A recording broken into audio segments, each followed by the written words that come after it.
একটা চাল কুমড়া কত বড় হতে পারে তা কি কল্পনা করতে পারেন? এই দেখুন, চীনারা এমন চাল কুমড়া চাষ করছে যেগুলো প্রায় পূর্ণবয়স্ক একজন মানুষের সমান। দুজন মিলেও তোলা মুশকিল, এতটা এগুলোর ওজন। দেখে অবাক হবেন, একটা চাল কুমড়া একটা দুটো নয়, চীনের ফসল জুড়ে বাম্পার ফলন হয় এই বিশাল আকারের চাল কুমড়ার। আবার চীনারা এমন ধান গাছ চাষ করছে যেগুলো মানুষের চেয়েও লম্বায় বড়। আমরা সাধারণত বাজারে গড়পড়তা চেয়ে সামান্য বড় বাঁধাকপি পেলেই খুশি হয়ে যাই, কিন্তু চোখের সামনে যদি ঠিক এত বড় বাঁধাকপি দেখতে পান তাহলে কেমন লাগবে বলুন তো?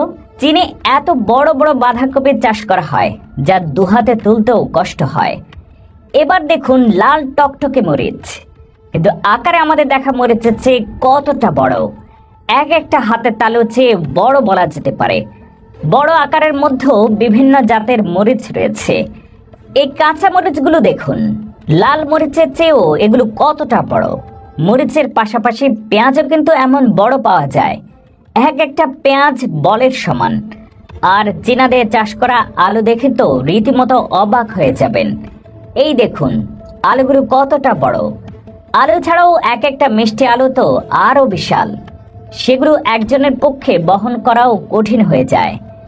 শুধু তাই নয়, চীনে চাষ করা মাশরুম যেন এক একটা মাঝারি আকারের ছাতার সমান, সেগুলোর ওজনও তেমন। চীনের তরমুজের আকার দেখলে অবাক না হয়ে পারা যায় না। এত বড় তরমুজ এক বসায় কয়েকজন মিলেও খেয়ে শেষ করা যাবে কিনা সন্দেহ।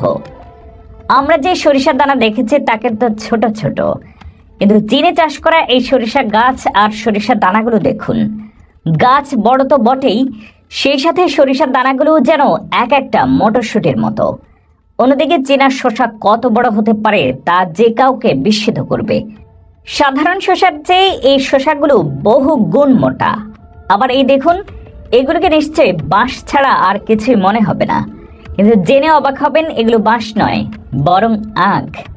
চীনাদের চাষ করা আখের এই প্রজাতি বাঁশের মতোই বড় আর মোটা। তবে বলে রাখা ভালো, এই ফসল বা সবজিগুলো কিন্তু শুরু থেকেই এত বড় হয়নি, বরং এই ফসলগুলো হাইব্রিড। চীনা কৃষকরা ভিন্ন পদ্ধতিতে বহু পরিশ্রমের পর এই হাইব্রিড ফসলগুলো ফলাতে সক্ষম হয়েছে, যেগুলো সাধারণ ফসলের চেয়ে অনেক বেশি ফলন দিতে সক্ষম। কেবল যে চীনারা এত বড় বড় ফসল ফলাচ্ছে এমনটা নয়, অন্যান্য দেশেও অনেকেই এরকম বড় আকারের ফল বা সবজি জন্মানো যায় কিনা সে চেষ্টা করছে। যেমন 2019 সালের দিকে বিশাল বাঁধাকপি ফুলিয়ে তাক লাগিয়ে দিয়েছিলেন অস্ট্রেলিয়া এক নারী। প্রিয় দর্শক, আজ এই পর্যন্তই। বিশাল আকারের হাইব্রিড এই সবজিগুলো সম্পর্কে আপনাদের কি মতামত তা জানিয়ে দিন আমাদের কমেন্ট সেকশনে। সবাই ভালো থাকবেন,